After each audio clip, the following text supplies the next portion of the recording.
মধ্যপ্রাচ্যে বিস্ফোরণের শব্দে কেঁপে উঠছে মরুভূমি, আর বিশ্বজুড়ে বাড়ছে উৎকণ্ঠা।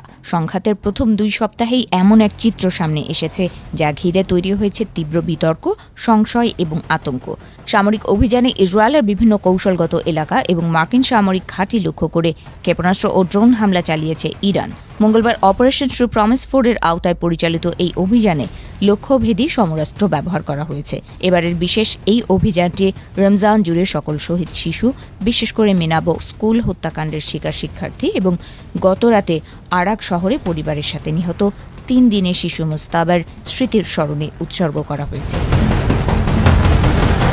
আইআরজিসি জানিয়েছে এই বিশাল অভিযানে তারা 2 টন ওজনের ওয়ারহেড সমৃদ্ধ খোররামশার ক্ষেপণাস্ত্র, বহুমুখী ওয়ারহেড যুক্ত কাদের এবং অত্যাধুনিক ফাত্তাহ ও খেইবার শেকান ক্ষেপণাস্ত্র ব্যবহার করেছে।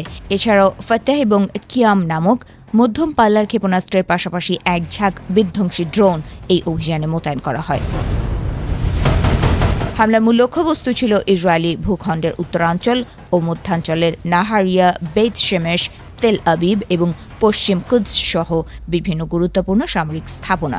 একই সঙ্গে ভিক্টোরিয়া, আলী আল সালেম ও আল খার্জ নামক মার্কিন সামরিক ঘাঁটি এবং মার্কিন নৌবাহিনীর 5ম ফ্লিটের অবস্থানেও ব্যাপক আঘাত হানা হয়েছে। ইরানের এই প্রবল পাল্টাপাল্টি হামলার ফলে অধিকৃত অঞ্চলগুলোতে চরম আতঙ্ক ছড়িয়ে পড়ে। তেল আবিব, আশদোদ এবং বাতিয়াম সহ প্রায় 136টি স্থানে অবিরাম সতর্ক সংকেত বা সাইরেন বাজতে থাকে। জনতাত্ত্বিক হিসাব অনুযায়ী এই ক্ষেপণাস্ত্র বৃষ্টির হাত থেকে বাঁচতে প্রায় 43,30,000 মানুষ ভূগর্ভস্থ আশ্রয়কেন্দ্রে পালিয়ে যেতে বাধ্য হয়। ইরানের দাবি, চলমান সংঘাতে মার্কিন সামরিক বাহিনী নজিরবিহীন ক্ষয়ক্ষতির সম্মুখীন হয়েছে। দেশটির একটি উচ্চপদস্থ গোয়েন্দা সূত্রের বরাত দিয়ে রাষ্ট্রীয় সংবাদ মাধ্যম জানিয়েছে, গত 28 ফেব্রুয়ারি থেকে শুরু হওয়া ইরানের প্রতিশোধমূলক অভিযানে এখন পর্যন্ত অন্তত 200 মার্কিন সেনা নিহত এবং 3,000-এর বেশি আহত হয়েছে। প্রতিবেদন অনুযায়ী এই সংঘর্ষে শুধু জনবল নয়, বড় ধরনের ক্ষতি হয়েছে সামরিক সরঞ্জামেও। দাবি করা হয়েছে, গত 7 দিনে যুক্তরাষ্ট্রের 153টি মিসাইল লঞ্চ প্ল্যাটফর্ম এবং 23টি প্যাট্রিয়ট মিসাইল সিস্টেম সম্পূর্ণ ধ্বংস হয়ে গেছে।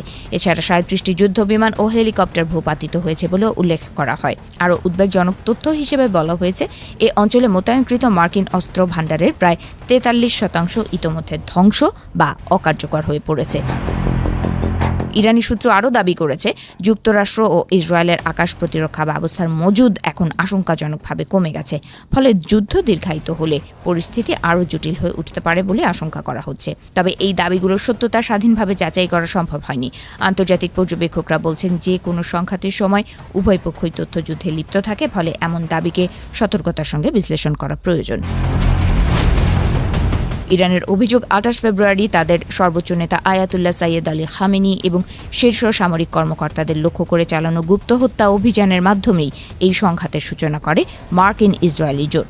একই সময়ে দক্ষিণ ইরানের একটি প্রাথমিক বিদ্যালয়ে হামলায় 170 জন স্কুল শিক্ষার্থীর মৃত্যুর ঘটনাও বিশ্বব্যাপী ক্ষোভের জন্ম দেয়। বিশ্লেষকেরা বলছেন, এই সংঘাত কেবল একটি আঞ্চলিক যুদ্ধের মধ্যে সীমাবদ্ধ নাও থাকতে পারে, বরং এটি বৃহত্তর শক্তিগুলোর সরাসরি মুখোমুখি সংঘর্ষের ঝুঁকি তৈরি করছে। বিশেষ করে যুক্তরাষ্ট্র, ইসরায়েল এবং ইরানের মধ্যে উত্তেজনা যদি আরও বাড়ে, তাহলে তা বিশ্ব রাজনীতিতে বড় ধরনের প্রভাব ফেলতে পারে।